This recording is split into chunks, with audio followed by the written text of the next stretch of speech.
Hi, I'm Amy from Trees Not Tees. We give runners the option of choosing to plant a tree instead of taking the finisher's tee at the end of a race.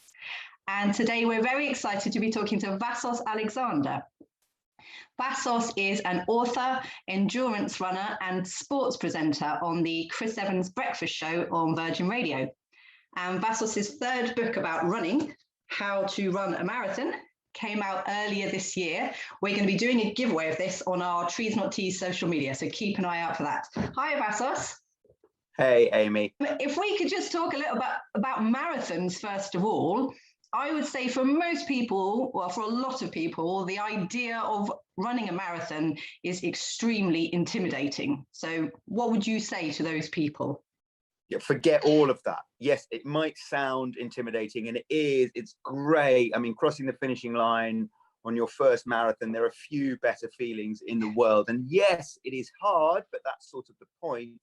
But what I would say to people, you know, if they can run, walk, or jog a 5K park run, then with a little bit of training, with a few months training, not years, months training, they can definitely run a marathon and get that feeling crossing the finishing line. That's very encouraging to hear. How was your first marathon? How did that go? Horrendous. My first marathon was horrific. I had my cousin and I flew to Barcelona. He'd done loads of marathons previously, and we decided that that was going to be our thing, and we were going to, you know, run marathons and spend one night. We were allowed one night away from our family, so we would fly somewhere on the Saturday, and then we sort of started a tradition of eating a very lavish local dinner, not advised, on the Saturday night, and running a marathon on the Sunday. And the first one was Barcelona, but I'd sort of been injured, and I hadn't run more than, I think 16 miles was my longest training run beforehand, because I just got those niggles that always come to you when you start running, you know, when you start upping the distance. And I sort of, and I suppose I was probably a little bit too cautious not running on niggles. But anyway, I definitely hadn't done enough training. So, you know, for the first 18 miles, it was lovely, you know, 16 miles. And then I didn't run for a month because I thought I was injured. So a month-long taper gets you through 18 miles of a marathon in very good order. But then it felt like I was running through treacle, people streaming past me. At one stage, I saw the open hotel door. We ran past our hotel in Barcelona. Tough. Doorway open, and I knew, you know, I had the room card in my pocket. I knew that all of this sort of difficulty, all of this, I'm trying to run through treacle, it all went away if I just turned right and went through the hotel and just ran a bath and had a beer. And I was quite, actually, to be honest, Amy, I was sort of tempted, because I thought there'll be other opportunities to run a marathon, and it doesn't matter to anyone really that I've only got, I think it was about 20 miles through this one.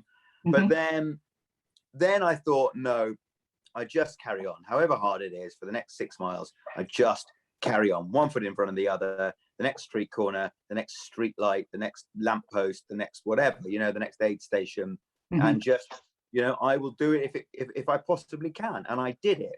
And that determination, that sort of refusal to give up, because if you take give up off the table, all the carry on. So, and that sort of simple refusal to give up, if I possibly can help it, is basically the only weapon I've got at my disposal. I'm not a talented runner like your husband. I'm not particularly fast. I'm not particularly gainly, you know, but I don't stop. I don't give up. And that, you know, that lesson that I learned on the streets of Barcelona that morning, that has stood me in such good stead. Absolutely. Amazing. So I imagine that set you off on a whole career of running various different events. So you've probably built up quite a stack of T-shirts. So if I can just bring it back round, what do you think about Trees Not Tees and what we're doing? No, I think it's awesome. I have got so many T-shirts. And this morning, I decided to, usually I cycle to work at sort of 4 o'clock in the morning, and I go via the Serpentine swimming lake in the middle of London, and I have a little swim, and then I cycle on to work. But this morning, because I had a couple of things to do, I thought I'm going to run to work and back, because I can be sure of doing that in an hour. And I won't bother with the swim. Mm-hmm. And so I was 4 o'clock this morning going through that drawer with all my sports kit in, and to the left-hand side are my shorts, and to the right-hand side is everything else. It's a big old drawer.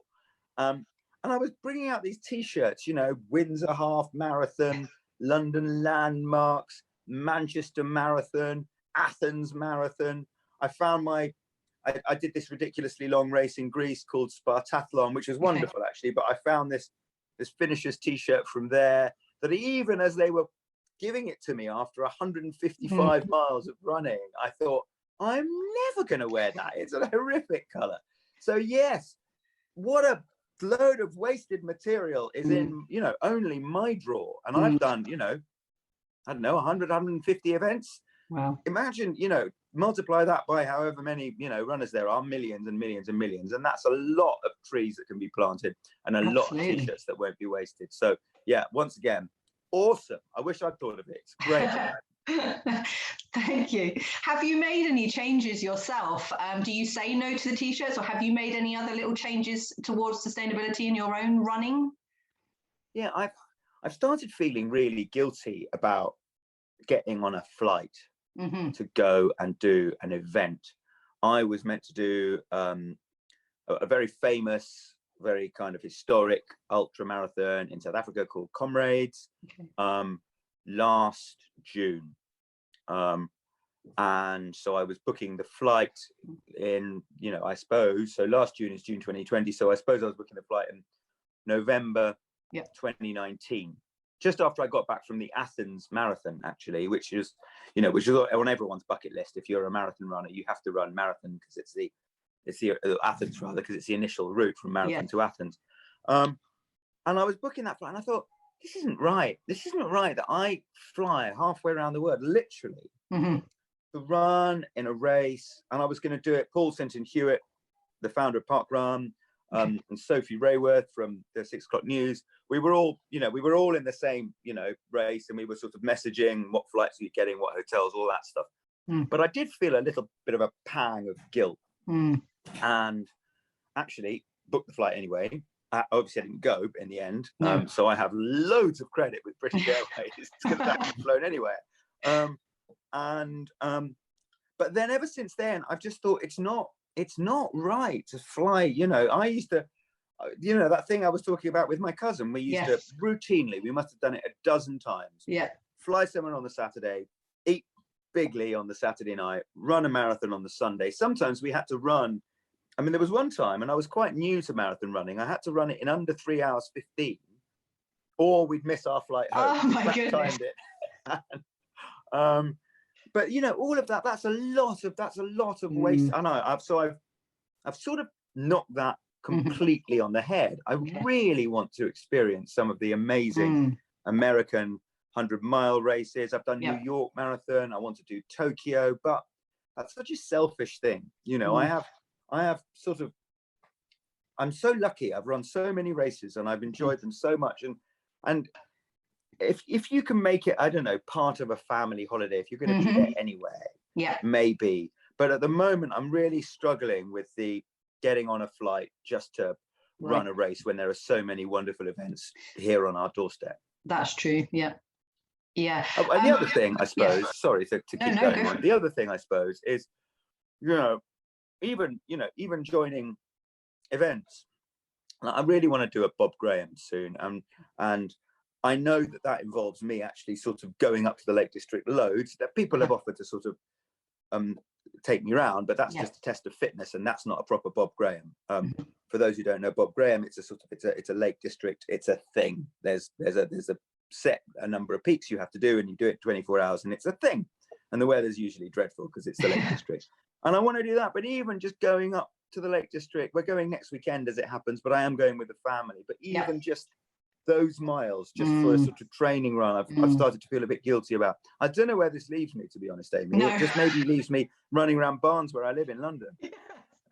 It's very difficult. It's that everyone's finding the answers at the moment. Now we've all started thinking more about these issues. Yeah, work in progress. In terms of the running events industry, though, is there anything that you would like to see happening there towards sustainability? The whole sort of industry. I think we're on the way. I know some people quite well who run some pretty big events, and I know that they're talking. I know that, you know, especially last year in the midst of, you know, the pandemic, when events were getting cancelled left, right, and centre, a lot of the major events companies got together. Hugh from London Marathon Events and Nick from Human Race, who put on the Manchester Marathon, amongst others, and you know, and Parkrun and others, and they're trying to make sure that they are getting more and more sustainable, which is a good thing. Obviously, you know, the quicker the better. What's happening in Canada this week, some of the weather phenomenons elsewhere, you know, it's not happening. You know, climate change is not happening 50 years away. It's happening now. No, absolutely. And in a way, that pause gave people a chance to reassess, didn't it? Like you say, get together and rethink, how do we want to bring our races back? What do we want it to look like when they come back? Yeah. You can't now run, I don't think, I hope I'm right in saying, you can't now run an ultra event, a trail marathon, say, or a longer 50-mile, 100-mile race without bringing your own cup. They don't just have a table with a million plastic cups that they just, you know, refill. So that's something great. You know, it's a small thing, but it's something. So we are heading in the right direction. Yeah, absolutely. Absolutely. I feel like you mentioned this a little bit talking about your journey to work this morning, but you are obviously an incredibly busy person. How do you fit running in? I have a little trick, which is not wearing underwear. I haven't for years worn underwear. I can show you now. I'm wearing shorts, and there is just a pair of running shorts underneath it. And then any sock that I have, like I can show you now, these are running socks down here.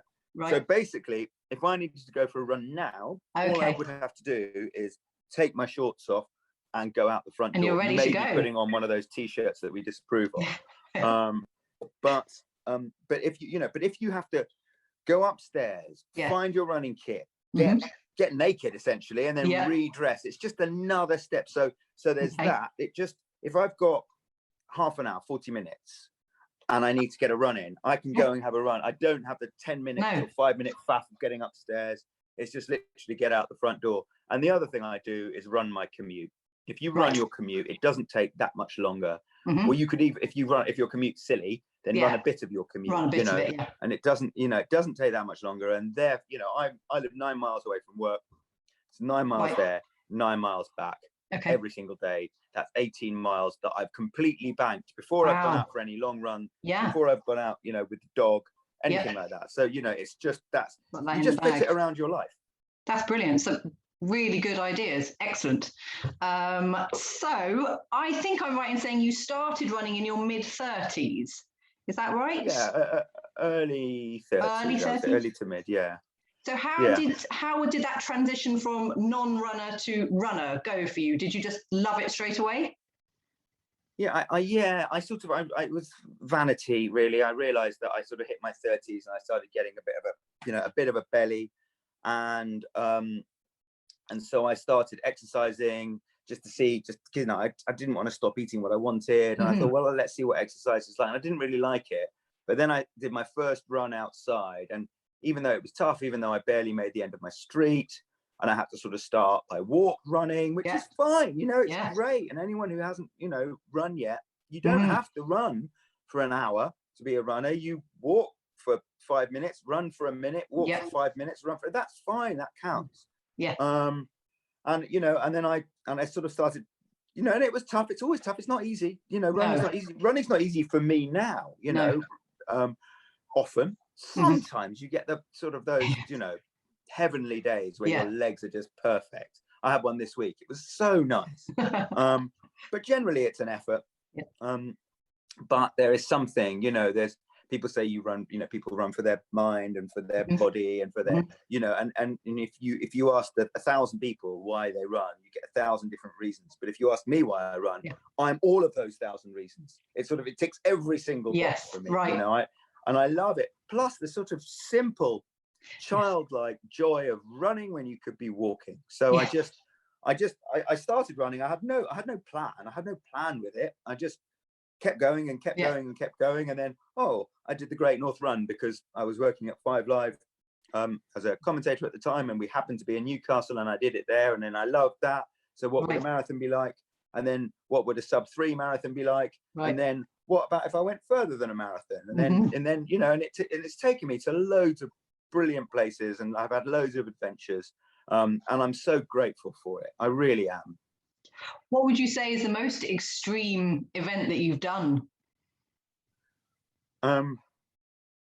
It's a toss-up between the Dragon's Back race, which was very tough, but I did go into that with a sprained ankle, with a pretty badly sprained ankle, so I sort of made it extra tough on myself. Or that Spartathlon that I was talking about in Greece, Athens to Sparta, it's about 155 odd miles, and they make it very hard for you.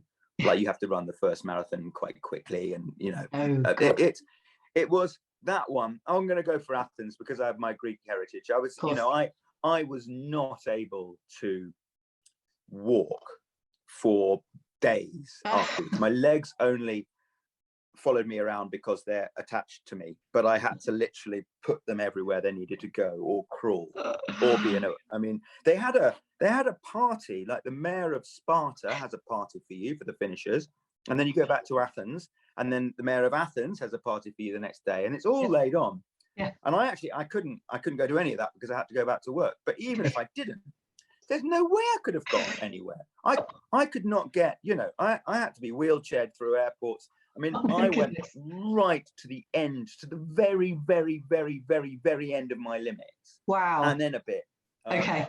So that, that's satisfying though. Yeah. Chrissy Wellington, who's a pal of mine, the Ironman world champion, she's great. And I remember the first time I interviewed her, I talked to her about her decision to retire on a high. She just won her 4th and best Ironman world championship at Kona. And she said, I just realized that I couldn't go any deeper. I had nothing else to give. And I sort of get what she means now. That's me. You want to see my soul where it's laid bare on that road somewhere between Athens and Sparta. And I've never sort of got it back, to be honest. It's just there. It will always stay there. What a great place to leave it. Is there anything still on your list, on your bucket list, running wise, that you'd really love to do? Loads. I mean, okay, Bob Graham, very high. Bob Graham, and some of the other rounds. I really want to do Death Valley. I'd love to do that. It's a lot of faff, but there's a lovely man called Andy, who I met running the New York Marathon, who has said he will crew for me. So he will basically take all the faff, which is amazing because I'm very bad at any kind of logistics. I mean, I turned up at the start of my first ultra without any running shoes. I just had a pair of work shoes on, and so I had to run it in them. I mean, I'm very, very, very, very bad at logistics. So I'd love to do that. And I'd love to do some of the iconic American 100 milers. I mean, they're awesome. I want to do UTMB, but all of these involve a plane ride, of course. You could get to UTMB by train, potentially. Yeah, well, you could run there, cycle there. That would be cool. Yeah, that would be cool. Probably wouldn't have much left, but you'd be there. Yeah. Oh, thank you, Vassos. Thank you ever so much for taking the time to talk to us. It's been great. Thank you. It's been a pleasure, Amy.